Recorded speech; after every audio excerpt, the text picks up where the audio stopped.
Бүгін экологияға жанашыр Махамбет университетінің ұжымы көліктерін тастап жұмыс орындарына жаяу велосипедпен немесе самокатпен жетті. Таза Қазақстан акциясы аясында өткен бұл игі бастамаға ұжым түгелге жуық қатысты. Мәселен, Аягөз ханым 16 жылдан бері жұмысқа велосипедпен қатынап жүр. Оның айтуынша ең алдымен денсаулыққа пайдалы. Сонымен қатар адамды қоршаған ортаға қамқор болып, жауапкершілікпен қарауға тәрбиелейді. 2016-тан баса жұмысқа барып келемін. Пайдалы, денсаулыққа пайдалы. Негізі денсаулыққа жақсы.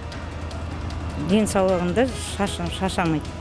Ал келесі кейіпкерімізді отбасы мен табиғат жанашырлары деуге болады. Өйткені олар 3 жыл бұрын көлігін сатып велосипедке ауысқан. Содан бері жұмысқа барғанда да, кешкілік таза ауаға шыққанда да екі дөңгелекті көлікті сенімді серік етіп келеді. Айтуынша қыс мезгілінде де мүмкіндігінше велосипедті пайдалануға тырысады. Бүгінде сол әдетімен жұмысқа велосипедпен жетті.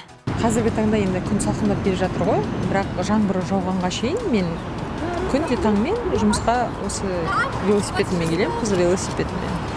Сенімді серігім.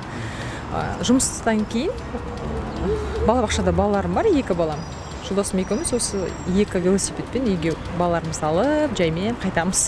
Ең басты пайда ол сіздің денсаулығыңызға, жүрегіңізге және ойыңызға көмектеседі.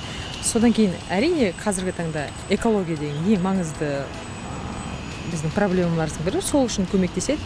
Осы күні білім ордасының басшылығынан бастап бүкіл Махамбет ұжымы акцияға атсалысты. Әлемде әр 10 адамның 9-ы зиянды ауамен тыныстайтынын ескерсек, мұнда іс-шаралардың маңызы айрықша.